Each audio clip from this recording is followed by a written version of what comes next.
Maka sekarang lihat baik-baik ya. Baik-baik perhatikan. Nah, banyak orang punya keinginan kuat untuk masuk surga Firdaus, tapi ketika doa dia dijawab, dia tidak menerjemahkan keinginan itu dalam bentuk aktivitasnya. Ini masalahnya. Ini poin utamanya. Ada orang diberikan pilihan oleh Allah. Anda mau dapat warisan 100 miliar yang dikejar-kejar?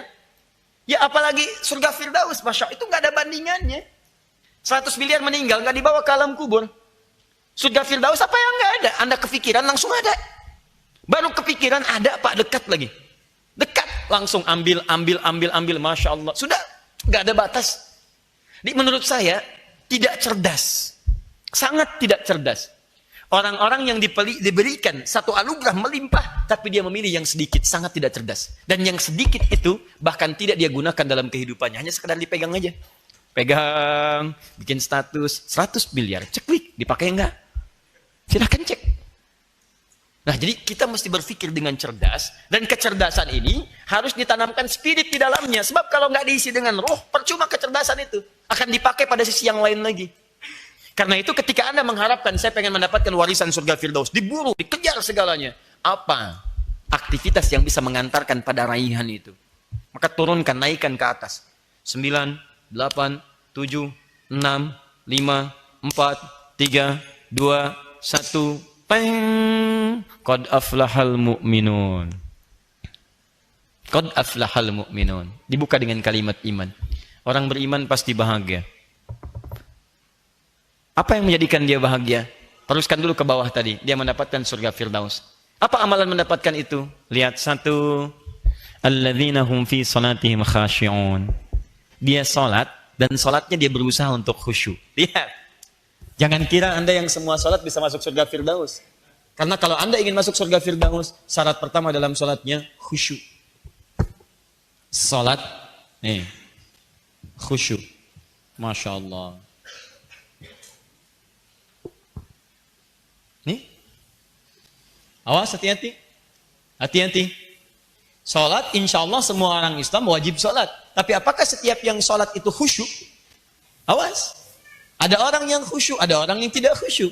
Jadi kalau Anda, mohon maaf ya, Anda ini punya visi akhirat, akhiratnya ingin ke surga, sekarang kita mulai praktek. Saya ingin ke akhirat nanti, masuk surga. Surganya, surga Firdaus. Saking inginnya saya ke surga Firdaus, Bapak saya menamai saya dengan Firdaus. Bagaimana cara mewujudkannya? Saya mesti bersiap dengan maksimal, mesti hati-hati, mesti semangat. Karena waktunya telah dimulai, bunyinya telah muncul, dan disitulah kemudian saya mesti hadirkan rencana-rencana saya. Satu, apa amalannya? Salat. Lihat sini, berarti dalam 24 jam sehari Allah berikan saya kesempatan hidup, saya mesti tunaikan salat ini. Bagaimana cara salatnya? Ternyata tidak semua orang salat bisa masuk ke surga Firdaus. Alladzina hum fi salatihim khashi'un, yang khusyuk dalam salatnya. Maka perhatikan baik-baik ya. Orang yang benar-benar punya visi, target dia masuk surga Firdaus, dia tidak akan sekedar salat. Dia akan mencari bagaimana caranya supaya saya bisa khusyuk dalam salat saya. Dia akan pelajari apa itu salat khusyuk. Bagaimana mendapatkan kehusyuan. Semua perangkat kehusyuan dia akan hadirkan dalam diri dia. Apa capaian utamanya? Ini. Di poin ini.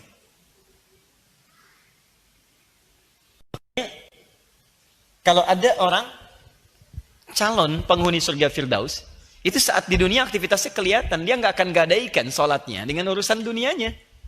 Kenapa? Tadi bandingannya kecil. Loh kok warisan yang cuma 1 juta saya ambil-ambil, nggak saya pakai, surga Firdaus mau saya tinggalkan. Apa bandingan 1 juta dengan surga Firdaus? Gak ada. Gaji cuma 1 juta, suruh jaga, 24 jam, nggak sholat lagi, ngapain? Nih ya, catat kalimat ini. Rizki Anda sudah diatur, Anda akan dapat. Tapi surga Anda belum teratur. Rizki Anda sudah ditentukan, sudah jelas. Yang belum jelas itu surga Anda. Rizki itu jelas Pak Bu. Demi Allah, setiap yang hidup sudah ada jelas. Ayatnya, hadisnya. Quran surah ke-51, ayat 22. Wa fis sama'i rizqukum wa ma tu'adun. Di langit telah ditetapkan kadar rizki seseorang, Allah janjikan akan diberikan. Jadi ketika Anda hidup, rizki Anda akan dapat. Yang belum keluar aja dari perut ibundanya sudah mendapatkan rezekinya. Hadis Nabi Al-Arba'in nomor hadis yang keempat. Inna ahadakum yujma'u fi batni ummihi arba'ina yawman nutfah. Thumma yakun mithla dhalika 'alaqa. Thumma yakun mithla dhalika mudghah. Setiap kalian akan dihimpun di perut ibundanya. Ya 40 hari pertama berbentuk nutfah, pancaran spermatozoa dengan ovum, menyatu jadi satu berproses. 40 hari kedua berbentuk alaqah, zigot yang menempel di dinding rahim. 40 hari ketiga berbentuk mudghah, ya satu kerantan, sudah mulai punya bentuknya. Tsumma yursalu ilaihil malak, datang malaikat diutus oleh Allah, yunfakhu fihi roh, meniupkan roh dengan izin Allah Subhanahu wa taala. Begitu roh ditiupkan, wa yu'maru bikatsbi arba'in. Ditetapkan 4 hal. Diperintahkan oleh Allah malaikat untuk menetapkan 4 hal. Apa yang pertama? Bikatsbi rizqihi, ditetapkan rizkinya. Makanya begitu ada di perut ibundanya, rizkinya sudah mengalir. Ibu yang makan, sebagian masuk makanan ke dalam bayinya, janinnya, berproses di dalamnya. Jadi antum jangan khawatir, belum lahir aja udah dapat rizki. Apalagi sudah lahir, dapat antum. Silakan cek. Setiap orang yang hidup akan mendapatkan rizki, dan rizkinya akan sebanding dengan masa kehidupannya. Jadi begitu antum habis rizkinya, di situ antum meninggal. Kaidah mengatakan antum gak akan wafat sebelum rizkinya terpenuhi dengan sempurna. Gak akan dapat. Makanya kematian itu gaib, tidak diberitahu. Rizki pun sifatnya gaib. Karena bersanding dua-duanya. Sebab kalau diberitahu, antum gak akan semangat hidup. Ini antum nih. Siapa namanya? Iman. Tuh, udah beriman lagi. Rizki antum 100 miliar. Misal. Sampai malam ini sudah diambil 999 miliar 999 juta ya 999 ribu rupiah. Tinggal 1000. Tinggal 1000. Di begitu 1000 meninggal. Pertanyaan saya Mas Iman, masih berani nggak nyentuh pop mie di situ tuh? Itu 3000 tuh pop mie tuh. Begitu disedut nih baru begini, lek meninggal. Saya yakin ya cuma memilih dia dalam aja zikir, astagfirullah, astagfirullah. Mas sahur nanti aja. Kenapa? Tinggal 1000. Enak banget. Dulu ada film yang nyawanya tertulis tuh di sini tuh di tangannya itu. Sekian-sekian bisa ditransfer lagi. Nggak bisa, cuma gambaran dunia aja. Ya, saya nggak pernah nonton begitu, cuma pernah lihat di sekilas. Tapi nggak bisa begitu, Mas. Makanya dirahasiakan. Di rezeki kita itu udah jelas. Oh, cuma di pinggiran pengkolan jalan, peluit nggak ada. Cepat tahan. Begitu belok, 2000, Masya Allah. Makasih Pak, 5000, bos. 10.000, oke Pak. Masya Allah. Cek tuh, satu mobil Pak. Cuman diam aja. Ya antum pilih di sini aja, sampai sakit dibawa ke rumah sakit, rezeki datang di rumah sakit. Jelas, rezeki itu jelas. Yang belum jelas itu surga Anda. Kalau Anda tinggalkan warisan Firdaus untuk mengejar begitu, jadi kelihatan orang Firdaus itu kelihatan. Di begitu Allahu Akbar, sebelum adzan dia sudah tungguin di masjid. Ditungguin. Karena kalimat adzan itu kalimat panggilan. Panggilannya di situ ada kalimat Firdausnya kok.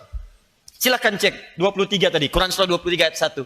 Qad aflaha, asal kata aflaha dari kata falah, falahun. Baik, amalan pertama surga Firdaus itu salat. Alladzina hum fi salatihim khashi'un. Panggilan salat disebut adzan. Dalam adzan setelah hayya 'alas shalah, Anda bertanya, "Kenapa saya salat?" Hayya 'alal falah, hayya 'alal falah. Ayo bahagia. Orang yang mendapatkan falah disebut aflah. Falah dia dapat dipegang disebut aflah.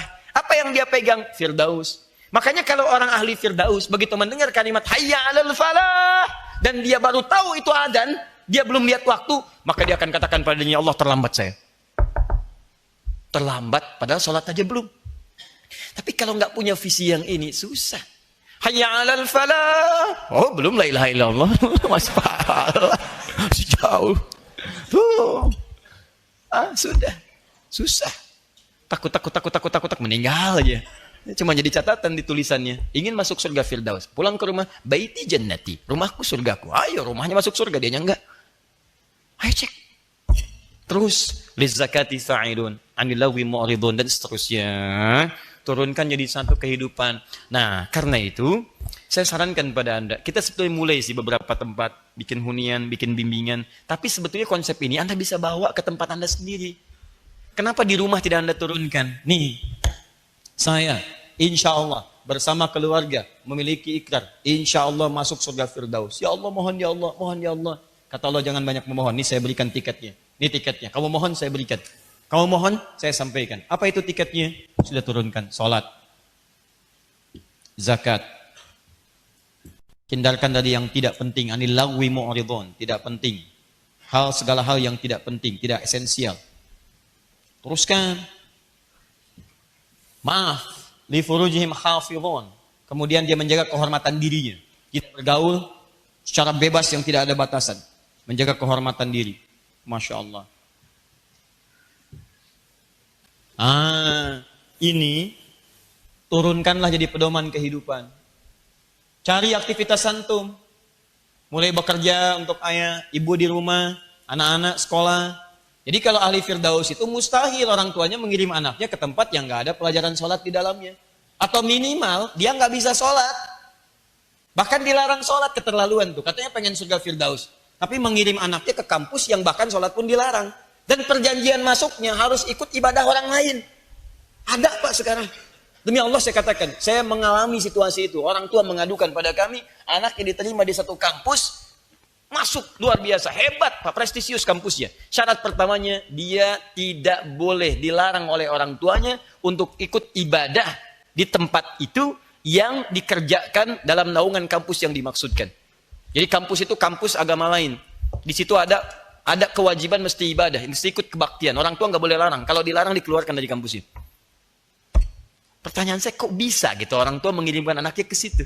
Ini kan perkara iman ya. Kalau perkara iman, gambarannya yang lain. Kalau bicara sekedar nuansa dunia, mau di mana aja silahkan. Tapi kalau kita bicara iman, visi kita berbeda. Iman itu keyakinan. Keyakinan orang Islam beda dengan non-Muslim. Kita nggak boleh menyoal yang non-Muslim. Tugas kita hanya menerangkan. Mau ikut silahkan, mau tidak terserah Anda. Lakum dinukum waliyadin.